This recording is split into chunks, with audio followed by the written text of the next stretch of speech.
Welcome to The Explainer. Today, we are diving into a skill that is, no joke, one of the most important you can have: media literacy. We're going to learn how to look through the media we see every day, not just at it. And trust me, by the end of this, you are going to have a brand new toolkit for understanding the world. Let's get right into it. Okay, so let's start with a quick thought experiment. Picture this: a massive story breaks. Maybe it's a huge concert, a political rally, a championship game, whatever. Now, how would that exact same event be covered on TikTok versus in, say, a traditional newspaper? The TikTok is going to be all about the hype, right? The most dramatic moments, the crowd going wild, all packed into 60 seconds. The newspaper article, it might give you stats, quotes, and some historical context. They're both covering the same thing, but are they really telling the same story? That question is exactly what we're here to unpack. Well, the answer to that question lies in a super simple but incredibly powerful idea. It turns out that the format of a story, the container it comes in, is just as important as the stuff inside. It really is all about the delivery. And that brings us to the single most important idea in this entire explainer. If you remember one thing, make it this: the medium shapes the message. That's it. It means the format, whether it's a podcast, a photo, or a TV show, doesn't just carry the information. It actively molds it, changes it, and frames it before it ever reaches your brain. To make this idea totally clear, let's use a brilliant little analogy. Just think of a story, the core facts and information, as being like water. The medium is just the container you put that water in. So for instance, you could serve that water in a simple glass. It's controlled, it's direct, it's easy to handle. That's kind of like a straightforward newspaper article. But what if you deliver that exact same water through a fire hose? Whoa, it's powerful, it's overwhelming, it's a totally different and much more intense experience. That's your dramatic video with emotional music. See?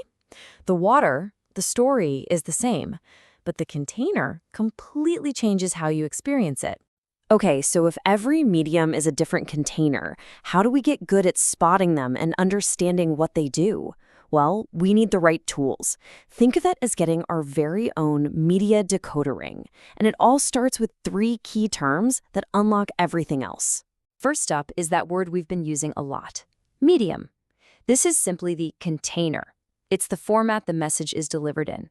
A TV segment, a podcast, an Instagram post, each one is a different medium with its own rules.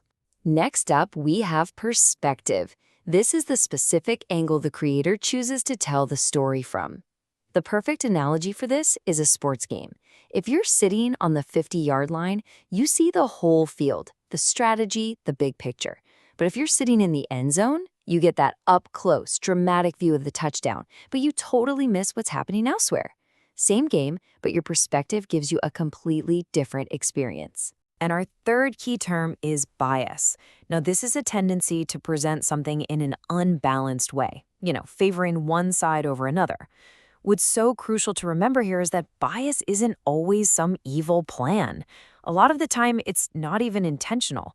It can sneak in through the words someone chooses, the images they show, or, and this is a big one, the facts they decide to leave out. A fantastic way to think about bias is to imagine putting on a pair of colored sunglasses. So if you put on yellow shades, everything you see has a yellow tint, right?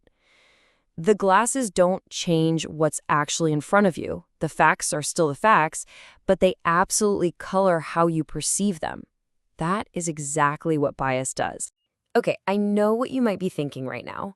Hold on a second. A fact is a fact. If 2 different reports use the same facts, aren't they telling the same story? And that's a great question. Honestly, getting past this idea is probably the single biggest leap you can take in becoming media literate. Because here's the truth: how facts are selected, how they're presented, and how they're framed can create wildly different messages. A reporter might have hours of interview tape, but only choose to show you the 30 most emotional seconds. A website might list a bunch of facts, but put the one that causes the most outrage in a giant, bold headline. The underlying facts didn't change, but the story you get absolutely has. All right, theory time is over. We have our concepts, we have our decoder ring vocabulary. Now for the fun part. Let's do a case study and actually put these tools to work.